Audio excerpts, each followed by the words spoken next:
Hi there YouTube. Let's talk for a moment.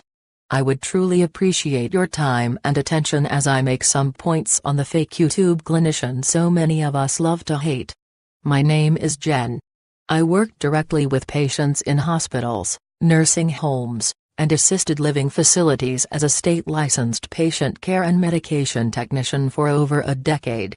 More recently, I completed my MBA in Healthcare Management. The Master of Business program in Healthcare Management is designed to prepare professionals to oversee operations and services in healthcare facilities. Those pursuing this concentration explore principles of business, marketing, finance, and effective management as they relate to the U.S. healthcare system. I believe this gives me the ability to comment on this recent clusterfuck with the Rewired soul. I am currently working in a healthcare facility, working directly with patients with cognitive impairment and mental health conditions, but with that said, I am not a psychologist or psychiatrist. What I am is familiar with the ethics of my industry, with laws and regulation of healthcare policy. And I have some things to say on the matter at hand. Let us jump into it. Shall we? The Rewired soul has been on a lot of people's minds lately. Which is ironic because he thinks of himself as somewhat of a scholar of the human mind.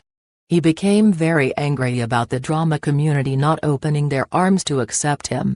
He assumed they would want the scoop in relation to his Trisha Paytas beef. Poor guy. This is quite an ego-driven battle he's been fighting. He recently posted an article speaking in defense of himself and his motives in the mental health community. He went as far as to cite praise from 2 licensed clinicians speaking to the quality of his coaching course list previously available for sale online. Again, he elicits the license of another by proxy to certify his lack of credentials. He previously did so with citation of his mother and her credentials, who also seems to be without board certifications as well. Nevertheless, the man is not and has never been a clinician. Thus, is blissfully unaware of his actions. I hope he may be fully informed and doesn't care that the ethics of his behavior is grounds for civil and perhaps even criminal sanctions. For now, he's facing the court of public opinion and his remorse is nowhere to be found. When former drug addicts become institutionalized, they do glean a level of knowledge in psychology. The same way a cancer patient becomes familiar with their own treatments. This does not a psychologist make. A person who knows a lot about a subject, but has little or no experience or real understanding of it is known as an armchair expert. Example, I can give you a lot of advice about driving. But if I have never driven in my life, I am just an armchair expert. With that said, the problem with armchair psychology is that a person whom is not trained in, or has no background knowledge of psychiatry, will continue to give advice concerning, and often attempt to diagnose, the mental health of others. When this backfires, they resort to name-calling, or better yet, resort to more diagnosing. Is it any wonder why non-mental health professionals are diagnosing people out of anger? Or in his case for views to diagnose someone with a psychiatric condition, professionals in the field often use what is known as the Diagnostic and Statistical Manual. The DSM is owned, sold and licensed by the American Psychiatric Association.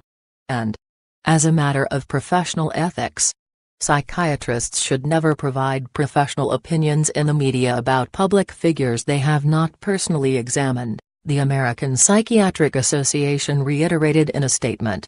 The association was reminding members about what is known as the Goldwater Rule, a guideline penned in 1973 after more than 1,000 psychiatrists went public with views about U.S. presidential candidate Barry Goldwater's fitness to hold office, calling him, among other things, a dangerous lunatic. The Rewired soul found his claim to fame by diagnosing YouTube's most problematic and influential creators. This behavior is out of even the licensed physician's scope of practice. Armchair psychology is a problem because the armchair psychiatrist is often under the impression that diagnosis of a person's mental state can be simplified down to a list of symptoms. It seems to me, Armchair psychiatrists often see mental health diagnoses as capable of being easily sorted into neat categories by using a set of simplistic lists of symptoms. Or in his ideal world, he coaches people with solutions to problems nobody asked him about. Nevertheless, too many people are capitalizing on the current state of everything, and providing mental health treatment without a license. Seeing a life coach or someone providing coaching or counseling services online without a license is not ethical or legal. But, I feel, this particular attitude towards mental illnesses, in many ways, trivializes mental health conditions, as those whom are often the givers of this sort of advice seem to fail to understand the true complicated nature of mental illnesses. I think people feel more confident to give uninformed diagnosis of mental health conditions, as opposed to physical illnesses, due to the non-visibility of mental illnesses, which to a layman can make mental illnesses seem possible of diagnosis by observation simply by use of lists of symptoms. I believe another large contributing factor towards the simplistic views of armchair psychology is the regularity of so-called experts giving their opinions on the mental health of those in the public eye, or celebrities, despite the fact that the discussing expert would never actually have had any contact with the person under discussion, certainly not in a context where they would be able to provide an informed opinion of that person's mental health.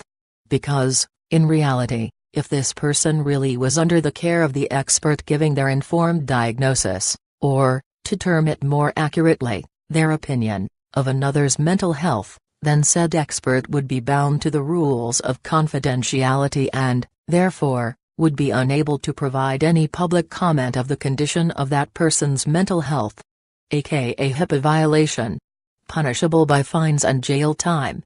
Armchair psychology can be a problem due to the simplistic nature of an armchair diagnosis, particularly as the arrogance, for lack of a better word, often displayed by an armchair psychiatrist in the accuracy of their highly uninformed opinion of complex mental health conditions, not only trivializes mental illnesses, but, also, to a layman, a seemingly simple and easily reached diagnosis can make treatment of a condition also seem simple and easily accessible when, of course, this is often not the case. I understand that engaging in armchair diagnoses of complicated mental health conditions can be a fun pastime or activity, for views, for money, for fans, for whatever reason. But armchair psychology can have a damaging effect, especially when an armchair psychiatrist begins to condemn another for disregarding their advice concerning their mental health, regardless of the fact that the armchair psychiatrist is, ultimately, wrong in giving their uniformed and/or simplistic diagnosis or opinion of a complex condition. Armchair psychology simplifies mental illness, and, in many ways, trivializes it, as it instills confidence, or arrogance, in what is generally an opinion born out of ignorance, or out of a lack of understanding and knowledge, of either mental health conditions and/or the person under discussion preceding an armchair diagnosis. As public awareness of mental health has grown, so too has the temptation to play armchair psychologist and try to diagnose friends, family members, or even public figures. It's understandable that we want to know if someone has a psychological condition, and it can be beneficial. For example, we might be better able to help a loved one if we know what they're experiencing. At the same time, there are considerable drawbacks to diagnosing others with a mental illness. You could be wrong. Accurate diagnosis requires careful evaluation and elimination of other possibilities. For example, we might think a person is withdrawing socially because he's indifferent to relationships, when in fact he's paralyzed with fear about what others think of him. Psychiatric diagnosis is complicated, and virtually impossible without interviewing someone directly. Diagnosis can cut off the conversation. While knowing a person's diagnosis might be informative, it conceals more than it reveals when it glosses over individual differences. Depression is a good example. One person might be depressed secondary to a chronic health condition, while another might battle episodes that arise for no identifiable reason. Placing someone in a category can prevent us from trying to more fully understanding their experience. Mental health diagnosis can be misused. Despite a growing understanding of mental health conditions, widespread stigma remains. Accordingly, psychiatric labels may be weaponized. For example, someone might be annoyed by a person's attention to detail and brand them with obsessive-compulsive disorder, OCD. In contrast, we probably would never use a person's medical diagnosis as an insult. For example, "She's so annoying, I think she has the flu." Casual diagnosing can make behavior that is actually normal seem unhealthy. We create an artificial distinction between health and illness when we're quick to assign psychiatric diagnoses. For example, everyone experiences ups and downs in their mood, but not everyone meets criteria for depression or bipolar disorder. We also risk minimizing the gravity of these devastating conditions. People don't like it. Perhaps the best reason to avoid informal psychiatric diagnosis is that people generally don't want to be diagnosed by non-professionals, for all the reasons discussed above. Therefore, my advice to the rewired soul is: if you find yourself tempted to diagnose another person, carefully consider why you're trying to label their behavior and whether a label is truly necessary. Is the framework of a diagnosis the only way you can understand what the person is going through and identify the help they might need? If not, the risks of diagnosing likely outweigh the possible benefits, and it's probably better to refrain.